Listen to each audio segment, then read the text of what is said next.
इस लिट्टी को देखकर आपके मुंह में पानी तो आ रहा होगा। बहुत ही ज़्यादा टेस्टी बनी है और इसका कलर देखने से बहुत ही ज़्यादा सुंदर लग रहा है। तो चलिए इस बिहारी स्टाइल लिट्टी को ट्राई करते हैं, वो भी अप्पम पैन में। मैं आपको इसे तोड़ के दिखाती हूँ।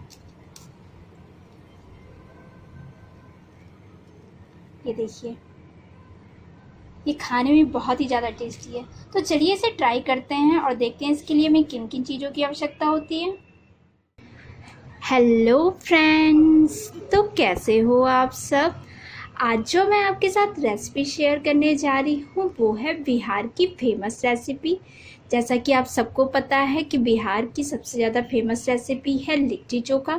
तो आज मैं लिट्टी चोखा बनाने जा रही हूँ, वो भी अप्पम पैन में। तो चलिए आप मेरे साथ इसे बनाना शुरू करते हैं। इसके लिए मैंने यहाँ पर 1.5 कप आटा लिया हुआ है। ये नॉर्मल गेहूँ वाला आटा है जिसकी हम लोग रोटी बनाते हैं। यहाँ पर 1 टीस्पून से कम नमक या स्वादानुसार नमक ले लेंगे। इसे मैं ऐड कर देती हूँ। बेकिंग पाउडर 1/4 टीस्पून, अजवाइन 1/4 टीस्पून जिसे मैं क्रश करके डालूंगी। आप चाहे तो ऐसे भी डाल सकते हैं। और ये 2 टेबलस्पून ऑयल। अब सबसे पहले इन सब चीज़ों को अच्छी तरीके से मिक्स कर लेना है जिससे ये एक दूसरे में कंबाइंड हो जाए। तो यहाँ पर सारी चीज़ों को मैंने बहुत अच्छी तरीके से मिक्स कर लिया हुआ है। अब इस पानी से मैं आटे का डो लगा के तैयार कर ले रही हूँ। बिल्कुल ही सॉफ्ट डो लगाना है। थोड़ा पानी डाल के इसका एक सॉफ्ट डो लगा के तैयार कर लेना है।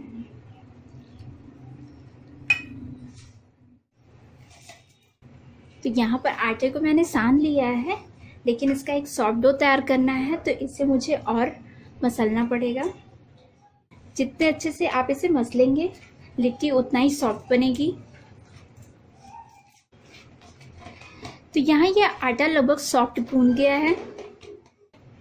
अब इसे ढक के 20 मिनट के लिए रख देना है जिससे कि ये फर्मेंट होके तैयार हो जाए। और इतना आटा लगाने में मुझे 1 कप से कम पानी का यूज़ करना पड़ा हुआ है। तो अब चलती हूँ नेक्स्ट प्रोसेस की ओर, चोखा बनाने की ओर।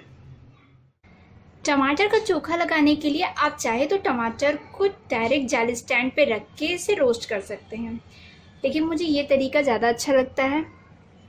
पैन में बस थोड़ा सा ऑयल डाल के, ऑयल गर्म होने के बाद टमाटर को डाल के अच्छे से रोस्ट कर लेना है।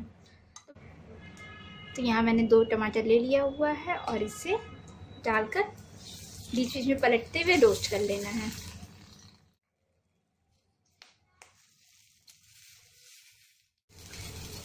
यहाँ पर टमाटर की स्किन बर्न हो गई है तो मैं गैस का फ्लेम बंद कर देती हूँ और इसे ठंडा होने के लिए रख दे रही हूँ।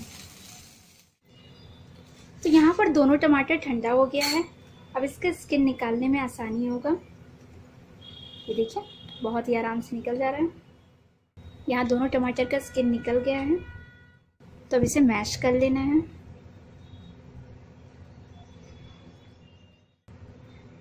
ये 2 बॉयल आलू है जिसे मैं टमाटर के साथ ही मैश करूँगी। क्योंकि बिहार की फेमस रेसिपी है तो बिहार के स्टाइल से ही बनेगा।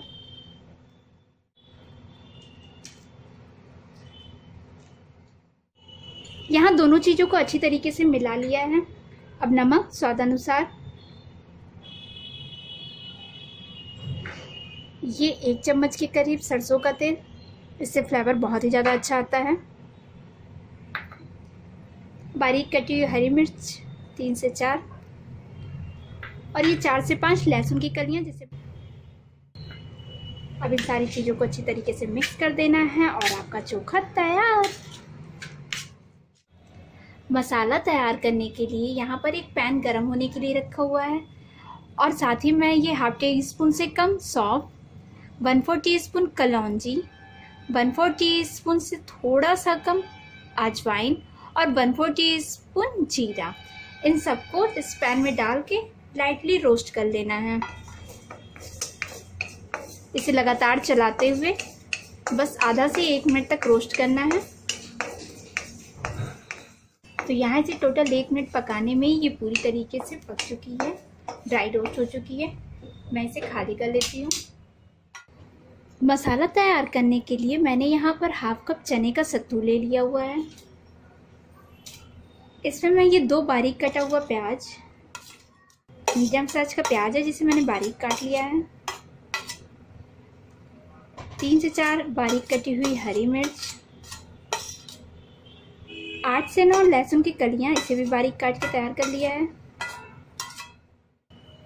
ये मसाला जो रोस्ट किया हुआ है,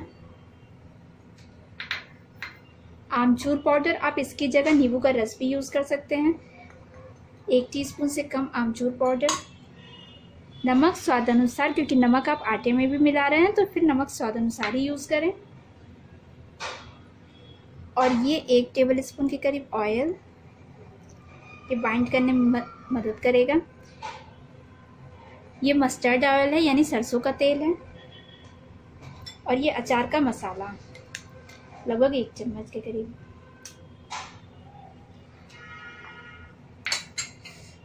और इन सारी चीज़ों को अच्छे तरीके से मिक्स कर देना है जिससे ये एक बाइंडिंग पोजीशन में आ जाए।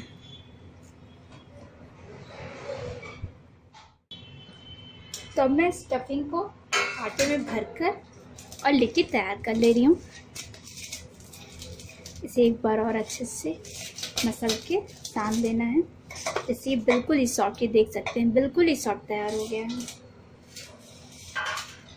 तो अब इसके छोटे छोटे लोई बना लीजिए, आपको जितना बड़े पसंद है आप उतने बड़े बना सकते हैं, लेकिन मैं इसे अप्पम पैन में बना रही हूँ तो अप्पम पैन के हिसाब से मुझे इसे बनाना है, तो इसे बहुत ज़्यादा बड़ा नहीं रख सकती हूँ।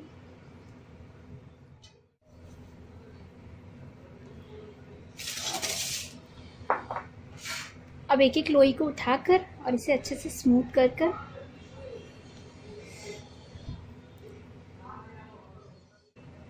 और इसे कटोरी टाइप से बना लेना है। बस हाथों को इस तरह करते जाइए, उंगलियों को घुमाते जाइए, कटोरी अपने आप ही बनता जाएगा।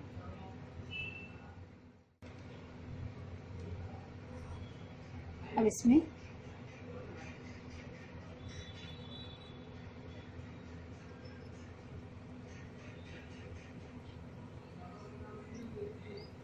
अच्छे से फिल करने के बाद और इसे उंगलियों की सहायता से हल्का सा प्रेस करके इसे हल्का हल्का दबाते जाएं।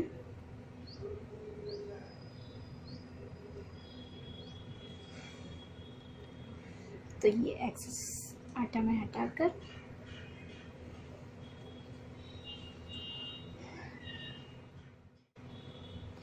तो यहाँ पर एक लिट्टी मेरी तैयार हो गई है। अब इसी तरह मैं बाकी की लिट्टियों को भी तैयार करके ले रही हूँ। तो यहाँ पर टोटल 12 लिट्टी बनकर तैयार हो गया है जिसे मैं अप्पम पैन में जा रही हूँ पकाने। यहाँ गैस ऑन करके अप्पम पैन चढ़ा दिया है जिसमें ये ऑयल डाल देना है। ऑयल डालने से लिट्टी नीचे चिपकेगी नहीं और ऑयल ब्रश की सहायता से इसे अच्छे से चारों तरफ से ऑयल लगा देना है। तो यहाँ पर पैन गरम हो चुका है जिसमें मैं 1 बाय 1 सारी लिट्टियाँ डाल दे रही हूँ और गैस का फ्लेम बिल्कुल ही लो करके इसे 10 मिनट तक कुक हो जाने देना है। अब इसे कवर करके 10 मिनट तक कुक होने देना है। गैस का फ्लेम याद से लो रहना चाहिए। तो यहाँ पर 10 मिनट हो गया है और अब इसे फ्लिप कर देना है। ये देखिए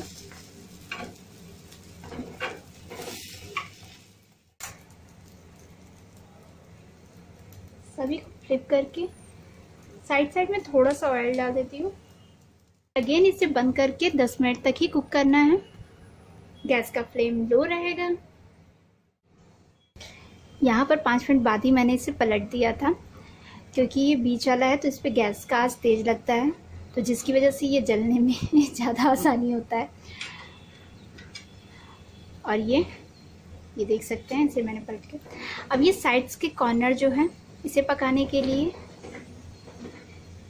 इस तरह आप खड़ा करके इसे रख सकते हैं जिससे साइड्स भी पक जाए अच्छे से। तो बस अब इसे 2-3 मिनट और पका के मैं गैस का फ्लेम बंद कर देती हूँ।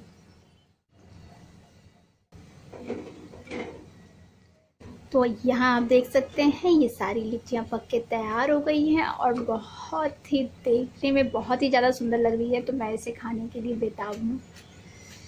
तो मैं गैस बंद कर देती हूँ तो यहाँ पर 4 लिट्टी को मैंने रखा है, जिसके ऊपर देसी घी डाल देती हूँ, जिससे फ्लेवर बहुत ही ज़्यादा अच्छा आएगा। और ये मेरा बेटा एज़ यूजुअल आपको पता है आ जाता है। और साथ में इसमें चोखा, बिल्कुल ही बिहारी स्टाइल में।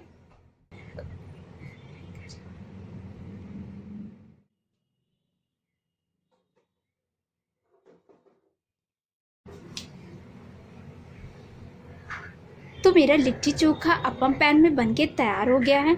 आप इसे ट्राई करना बिल्कुल भी मत भूलिएगा, और हमेशा की तरह रेसिपी पसंद आए तो प्लीज़ आप मेरे वीडियो को लाइक और चैनल को सब्सक्राइब करना बिल्कुल भी मत भूलिएगा।